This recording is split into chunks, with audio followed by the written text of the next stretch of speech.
¿Qué tal? Muy buenos días. Estamos en las oficinas de don Eduardo Monroy, fundador de Empresas La Moderna.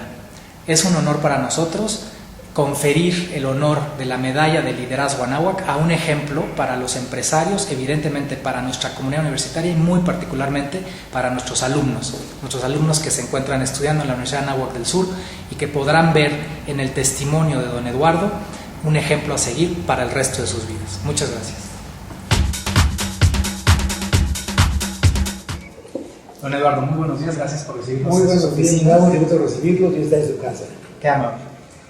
Quisiéramos en esta charla con usted ver si es posible, se nos puede platicar un poco sobre sus datos biográficos, aquello que usted recuerda que le fue marcando desde su niñez en su entorno familiar para poder desarrollar las empresas que le tiene y la familia que le tiene.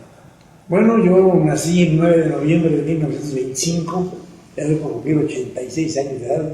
Nací en Atlacomulco, Estado de México, que es un pueblito aquí al norte de la capital de Toluca, pero en esa época era un pueblito de 1.500, 1.000 habitantes. Era una comunidad más que pueblo, era una comunidad. Y me crié en un ambiente muy cristiano.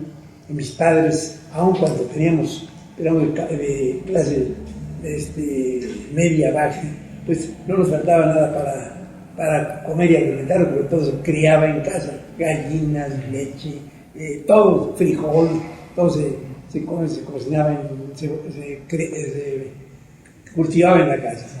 Entonces en ese ambiente cristiano, pues realmente tenía yo aspiraciones, porque mis hermanos mayores decían venir a Toluca, que era ir como de un mundo a otro. Entonces a los 14 años, en 1940, el 7 de febrero de ese año, llegué aquí a Toluca, a los 14 años de edad. Entonces empecé mi trabajo, empecé en una tienda de abarrotes que se llamaba Toluca Comercial. Me duré 4 años. Después fui llamado por el ejército a cumplir el conscripto durante 1 año. Estuve en las tropas de Cuernavaca y ahí estuve 1 año sirviendo a la patria con tercera a viajar a Europa para reforzar a los aliados contra el régimen. Ahora no hubo necesidad y ahora me dieron mi licencia y estoy desde entonces trabajando. Desde entonces trabaja, desde esa edad. Sí, así es. Y en esa crianza tan cristiana que usted nos platica, ¿cuántos hermanos tuvo usted? Fuimos 7 en realidad, digo, fuimos 8, pero en realidad nada más vivimos 7. Y una cosa curiosa, 6 hombres y una mujer. La mujer sabe exactamente, había 3 mayores que ella y 3 más que yo. Yo fui el último. Yo fui en Atlacomulco, que es una tierra de Mazaguas, se le llama el Xocoyote. Yo fui el Xocoyote. ¿Y qué recuerda usted, vamos a decir, de esos años en los que fue forjando pues, su propia vida, en la juventud y en la niñez? ¿Qué recuerda usted de México? Es decir, ¿cómo veía en ese sentido el contexto en el que usted se desarrolló, el país, desde luego Atlacomulco, el cambio de una ciudad como Toluca? Bueno, lo que pasa es que en aquella época era otro México. Éramos 20 millones de habitantes en esa época. Había mucho analfabetismo, mucha gente pues, sin zapatos, descalza, y había mucha pobreza. Ahora pues todavía sigue habiendo ya menos que desde entonces. Claro. Pero yo creo que ya había un cambio muy sustancial y se ha desarrollado en México. No hay los pasos que uno quisiera, pero sí ha habido avances muy significativos. Qué interesante. Y en este mismo contexto, ¿cómo le surge de pronto la idea? Nos dice, empieza a trabajar aquí en Toluca a esa temprana edad. ¿Y cómo va surgiendo en usted esta idea de ser empresario, de fundar algo? ¿Cómo empezó? Bueno, lo que pasa es que entrando en el Toluca Comercial, pues tenía yo vocación de vendedor y de servidor. Entonces ahí fue una escuela muy buena, porque mi patrón, un hombre profundamente cristiano, don Juan Beltrán, que fue mi maestro, mi guía, y realmente hasta ahorita sigue siendo mi ideal. Entonces ahí me nació la idea de seguir la empresa, y mi hermano, que trabajaba también en la empresa, se separó. Entonces lo invitaron más bien a crear un molino de trigo. Entonces me llevó con él cuando yo regresé del ejército, me llamó a colaborar con él durante 15 años. Después, por azares del destino, porque Dios lo dispuso, tuve ciertos problemas con los hijos de él, que ya eran grandecitos, y entonces tuve la idea de separarme de él con mucha tristeza, pero en muy buenos términos, y entonces salió la inquietud de formar una empresa por mí mismo, y las coincidencias, Dios está que siempre nos lleva de la mano. Me encontré a don Luis Gutiérrez Dosal, que estaba buscando la solución de un amigo de él, porque don Luis Gutiérrez Dosal era el mecenas y el que resolvía todos los problemas en Santa Luca. Pero había un señor que tenía problemas con su esposa y quería vender su negocio y para irse a España. Y don Luis Gutiérrez acudió a él para que yo me separara de mi hermano a ver qué me podía ofrecer los últimos negocios que él tenía. Entonces se ofreció esa coyuntura de la fábrica de la Moderna, que cuando estaba en Abascal la quería vender y yo tenía necesidad de trabajar. Entonces formó esa coyuntura y realmente se compró, digo yo, con saliva. Esa empresa se compró con saliva, pero claro, con saliva de don Luis Gutiérrez Dosal. Nada que para mí de malas, la operación sería el 1 de junio de 1959 y el 24 de junio, 24 años después, se murió el señor. Entonces, que él había dado el aval, había dado la firma, había todo, y yo me quedé pues, con la fábrica, pero con toda la deuda, con toda la fábrica y con toda la deuda. Pero Dios mediante, y con trabajo y esfuerzo, fuimos saliendo poco a poco, y ahora, pues, gracias a mis hijos que me han ayudado muchísimo, se ha formado un grupo bastante importante en la rama de alimentos.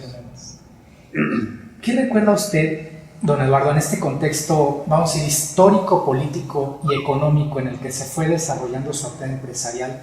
¿Cómo fue evolucionando? Es decir, cuando usted en 1959 adquiere, como dice, con deuda, esta empresa, La Moderna, que por lo que entiendo pues era una empresa en ese sentido con algo de potencial, pero muy, muy pequeña, evidentemente comparada con lo que es hoy.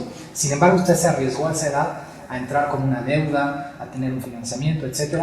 ¿Y qué pasaba en el contexto? ¿Cómo ve usted que ha ido cambiando este contexto, tanto económico como político, en el país en el que se ha desarrollado su actividad? Bueno, lo que pasa es que México, repito, es otro México, otra cantidad de habitantes. En aquella época había pues cierto apoyo a la industria, había a las personas que queríamos invertir, que queríamos trabajar, nos daban todas clases de facilidades. Hoy, desgraciadamente, ya cada día el gobierno se pone más estricto, sobre todo en el Estado de México, pues cada día se dificulta más con una empresa en el país. ¿Y usted ve que, de alguna manera, la apertura que el país ha tenido, por ejemplo, en términos de mercados internacionales, ha hecho evidentemente más competitiva a la empresa, para bien y para mal? Yo creo que sí. Bueno, nosotros en un caso real estamos exportando a Estados Unidos, Centroamérica y el sur de América el 25% de nuestra producción. Es un renglón muy importante para nosotros que son las exportaciones. ¿Y en lo que ha implicado en términos de competencia? Bueno, competencia, mire, yo no le tengo miedo a la competencia, le tengo miedo a la incompetencia. Yo creo que, yo compito con nosotros mismos. Tratamos de hacer lo mejor que podemos en nuestros productos y dar el mejor servicio que sea posible. Muy interesante, don Eduardo. Si nos pudiera platicar un poco entonces, a partir de este momento del 59, ¿qué fue detonando este crecimiento que ha tenido, esta consolidación tan importante del grupo?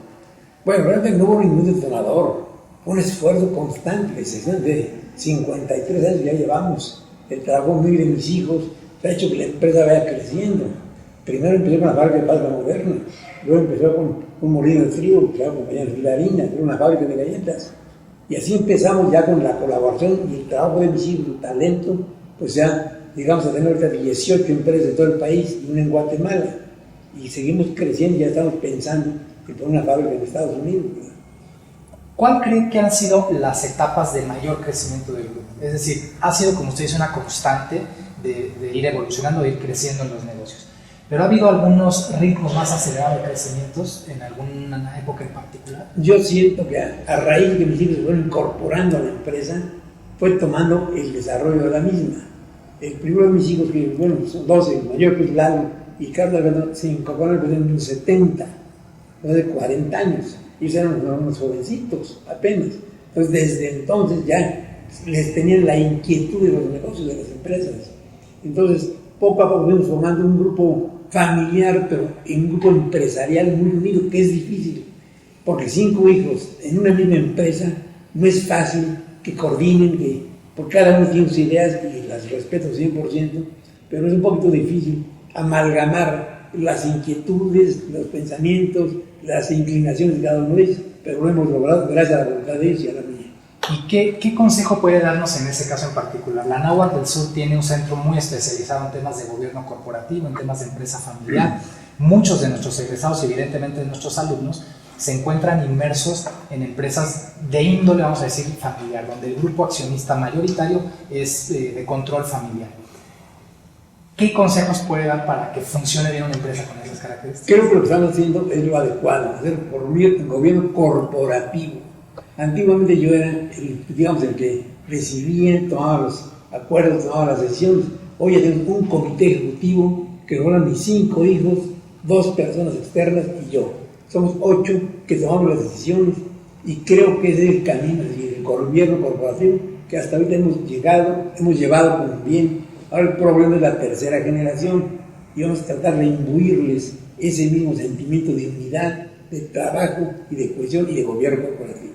¿Y cómo cree, cuál sería el consejo justamente para esa tercera generación? Es decir, usted, si tuviera que dejar en algunas palabras a esta tercera generación algo sobre lo que es la moderna, algo sobre lo que es la familia Monroy en términos empresariales, ¿cómo cree usted que sería más fácil que esta unión existiera en la tercera generación? Estamos trabajando en ese sentido. Hemos realizado visitas mensuales, la mayor parte de mis nietos a las empresas, y algunos ya están trabajando dentro del grupo. Apenas el mayor tiene 30 años y el menor tiene 12 años. Entonces, perdón.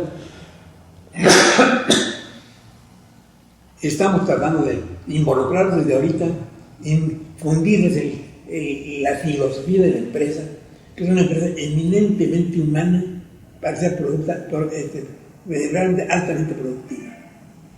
En ese sentido me gustaría profundizar, si me lo permite, don Eduardo. Usted es un empresario que evidentemente ha servido de ejemplo para otros muchos empresarios por la vivencia de sus propios valores cristianos dentro de la empresa. No es una cosa que no se conozca en nuestro país, que usted es de los principales empresarios en la rama alimenticia de todo México y de una buena parte del continente americano, pero además de esto, el tema de la ética en sus empresas se vive de una manera real, práctica, es decir, no es simplemente, como decimos, de dientes para afuera. ¿Nos podría explicar un poquito cómo esta filosofía empresarial la ha podido llevar usted, primero que nada, como dice, a la segunda generación, a sus hijos? Ahora la están también pasando a la tercera generación, pero a todos los colaboradores del grupo, a todos los trabajadores que han estado con usted, a sus mismos proveedores, a los clientes, quizás a los socios financieros que en algún momento pueda tener, inclusive a través de la Bolsa Mexicana de Valores cuando han estado ahí y demás. ¿Cómo viven de forma estructurada estos principios cristianos dentro del grupo de empresas? Bueno, yo creo que la base es el respeto a las personas. Yo creo que si yo considero que el obrero más humilde tiene la misma calidad humana que nosotros, partimos de una base muy sólida. Nadie creo que debemos sentir superiores a otros. Aquí somos ya 5,000 gentes trabajando en el grupo, pero aquí todos, les decía yo, a todos cada vez tengo oportunidad de platicar con ellos, aquí todos son importantes. Yo soy el presidente del Consejo de Luis Miguel, pero realmente mis hijos, también una cosa muy importante, la mayor parte son directores de las empresas, pero fundamentalmente nosotros dependemos del trabajo y del esfuerzo de las 5,000 gentes. Y yo siempre les digo, ustedes no digan que trabajan en la moderna, que ustedes son la moderna. Esa es mi filosofía. Y por ejemplo, en el trato con proveedores, en el trato con autoridades, inclusive del gobierno, usted mencionaba que cada vez se vuelve un poco más difícil el entorno de los negocios en México desde el punto de vista regulatorio, desde el punto de vista de las autoridades gubernamentales y demás. Es un país y bueno, somos una universidad totalmente independiente, tenemos libertad de decir lo que pensamos. Es un país donde hay mucha corrupción. Y hay corrupción desde luego en el sector público de una manera importantísima, también la hay en el sector privado. ¿Qué ejemplos o qué prácticas tiene la moderna para poder decir, así no siempre son las cosas, en esta empresa las cosas son diferentes? ¿Cómo pueden ustedes permanecer sin caer en ese tipo de vicios que hay en nuestro país? Bueno, nosotros llevamos una filosofía muy recta, muy bien definida, y realmente lo único que debemos es obedecer las leyes que nos impone el gobierno. Tratar de cumplir lo mejor que podemos y creo que lo estamos haciendo, porque no hacemos derecho a ninguna infracción, no hacemos ninguna multa, tanto el Seguro Social, Hacienda, todas las seguridades que hay que dar a los obreros y a los empleados se las estamos dando. Pero cumpliendo con la ley no hay ningún problema. El problema es cuando quieren violar la ley y no cumplir lo que se marca en ella. Quisiera aquí pasar un poco también en el campo del magisterio de la Iglesia en términos de lo que los papas y los obispos en comunión con el Papa nos han enseñado a todos los que formamos la Iglesia y a todos los hombres de buena voluntad en términos de principios de doctrina social de la Iglesia cristiana en el área empresarial. El Papa Juan Pablo II, en la encíclica Centesimus Annus, recomendaba mucho a los empresarios que una de sus principales responsabilidades es la multiplicación de la riqueza, la generación de la riqueza, el haber sido capaz de, con los talentos que Dios nos ha dado, ponerlos a trabajar a favor de los demás y multiplicarlos. Este punto, ¿usted cómo lo ve? Hay un ejemplo que no hemos entendido bien, el milagro de la multiplicación de los peces y los panes. El milagro no es en sí el milagro, sino el mensaje de Jesucristo. Aquí tienen con 5 panes y 5 peces, debe comer a 5,000 gentes. Pero ahí está para que lo repartan, no para que se queden con ellos, ni para que lo vendan, pero lo repartan. Eso es lo que nos da a nosotros. Nos da oportunidad de compartir lo que Dios nos da, inteligencia, trabajo, dinero, pero tenemos que compartirlo. Nadie es dueño de nada, Dios es el dueño de todo. Nosotros somos administradores nada más. Qué interesante concepto, Eduardo. Y en ese sentido, otra de las recomendaciones que hace el Papa Juan Pablo II en esa encíclica, inclusive también en otra encíclica, la Orem Excelsis, que usted conoce, el tema del salario y del trabajo digno, es decir, que los colaboradores de la institución, los colaboradores de las empresas, puedan tener, como usted mencionaba hace un momento, el respeto de su dignidad, pero que encuentren también a través del trabajo el crecimiento humano de las capacidades, como usted dice, que Dios nos ha dado. ¿Eso cómo lo fomentan en las empresas? Bueno, nosotros tratamos de estimular a nuestras gentes dándoles la opción del ascenso.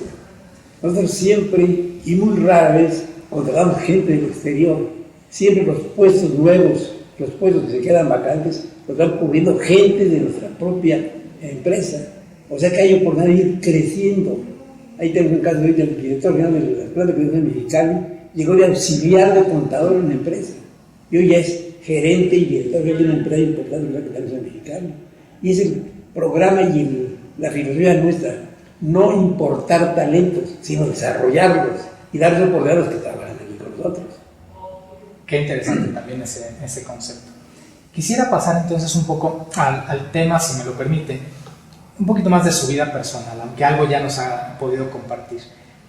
Es una inquietud normalmente entre los jóvenes universitarios de cualquier lugar, particularmente en la Anáhuac, muchas veces nos los han comentado, que debe de existir un balance en la vida familiar y personal con la vida empresarial. Es decir, la persona no se puede partir en pedazos, evidentemente, y la integridad que demuestra en la empresa la debe de tener también en su vida personal. ¿Cómo ha logrado usted vivir así?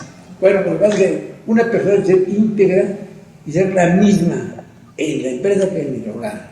Ahora, lo importante es no mezclar una cosa con la otra.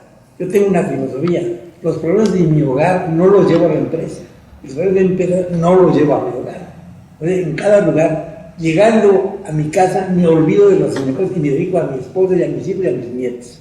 Y dedicándome a la empresa, me dedico a la empresa y me olvido momentáneamente de ellos. Muy interesante. Y si usted pudiera dar algún consejo, evidentemente a las generaciones de empresarios que hay en todo México, a las nuevas generaciones que se formarán más adelante, en términos de arriesgar, en términos de comprometerse, en términos de tener carácter, en términos de mejorar las cosas que no nos gustan de nuestro país, en términos de cómo tener éxito en los negocios, ¿por dónde irían esos consejos? Nosotros, antes de que considerar la bolsa mexicana de valores por G-Modern, pero no podemos poner la Moderna antes, porque había una cigarrera, la Moderna. Entonces, antes de poder poner G-Modern, pusieron un nombre de Tablex.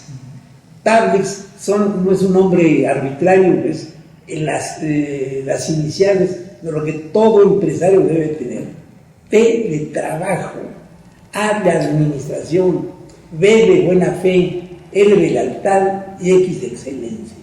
Ahí están las 5 bases que requiere cualquier persona para hacer de los negocios, pero que las cumpla, que las viva con pasión. Tablets, lo estoy anotando, creo que tarde un poco, pero está muy interesante. Entonces, trabajo, administración, lealtad, buena fe, lealtad y excelencia. Eso es lo que necesitamos. Y allí en el corporativo está impreso con letras grabadas. O sea, es el arquitecto que ha hecho todas las obras. Está plasmado con letras ya indelebles ese concepto, que es la base de nuestro éxito. Al empresario Eduardo Monroy, ¿cómo le gustaría, y al papá y al abuelo y al esposo Eduardo Monroy y al hijo, cómo le gustaría ser recordado? Por mi honestidad y por mi trabajo, creo que nada más. No por mi riqueza, sino por el ejemplo que hemos dado a nuestros hijos de trabajo, de administración, de buena fe, siempre dar de buena fe. Errores sí existen, todos cometemos errores, pero nunca hacerlos de mala fe. Desgraciadamente, siempre tiene que imperar la buena fe en todos los actos de nuestra vida. Nosotros le agradecemos muchísimo, evidentemente, y que se haya tomado el tiempo y que haya aceptado la medalla de liderazgo Anáhuac de la Facultad de Negocios de la Universidad de Anáhuac del Sur. Es de verdad para nosotros un honor. El ejemplo que nos da a través de la vida, que nos lo ha dado, pero inclusive, ¿no? en un día como hoy, trabajando en su oficina, sin ningún problema, con miles de asuntos que resolver, también se lo agradecemos muchísimo. Si nos permite, don Eduardo, quisiéramos invitar al arquitecto, justamente a su hijo, para que también pueda participar en esta entrevista. Muchísimas gracias.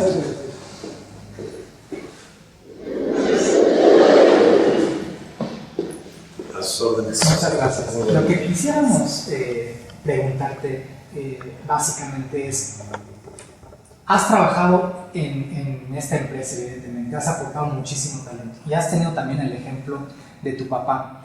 ¿Cuáles son los momentos quizás más difíciles y también los momentos más bonitos que te ha tocado vivir dentro de la empresa?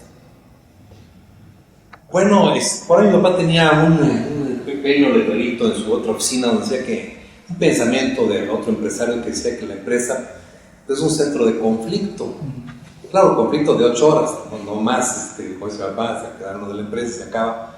Pero constantemente hay precisamente ahora en el gobierno corporativo pues propuestas que se ganan y propuestas que se pierden. Y saber tener el valor de llevar las propuestas y luego tener el valor de aceptar la pérdida de esas propuestas, creo que son momentos difíciles, pero superables perfectamente bien, que después reditúan en mayor futuro para la propia empresa. Y en términos un poco del futuro, ¿cómo lo ves en la Moderna? Es decir, me refiero a la expansión que está teniendo la empresa. Tu papá se ha referido ahora a la posibilidad de abrir, inclusive en Estados Unidos, una fábrica, ya que están exportando hacia esos mercados y demás. ¿Cómo ves en la inserción que está jugando México y la importancia económica que tiene el país? ¿Por dónde va a ir la estrategia de la Moderna en los años venideros? Bueno, yo creo que el desarrollo del país y en general del mundo lo da la propia gente. Mientras haya personas, mientras haya habitantes, pocas que alimentar, personas demandando servicios, pues siempre hay alguna empresa dispuesta a cubrir esos servicios. Nosotros estamos en una rama muy noble que es la alimentación, con un producto muy noble que son las pastas alimenticias, otros derivados de harina como son galletas, harina de arroz, hot cakes, pasteles, básicamente alimentos, y en la medida que podamos acercar a esos alimentos a los mercados a buen precio y con buena oportunidad, seguramente el futuro será promisorio. Muchas gracias. ¿Qué tanta pasta comen ustedes al día? ¿Les encanta la comida italiana? Bueno, mire, aquí en México tenemos un promedio per cápita de 3 kilos al año. Y por ejemplo en Italia son 30 y tantos kilos para año. En Venezuela, 10 veces más en Italia comparado con... Y en Venezuela creo que tiene 10 o 12 kilos. Aquí tenemos mucho campo por que desarrollarnos. Como un dato curioso, cuando yo tomé la barca de la Moderna hace 51 años, vendemos 225 toneladas mensuales. Hoy vendemos 22,000 toneladas mensuales.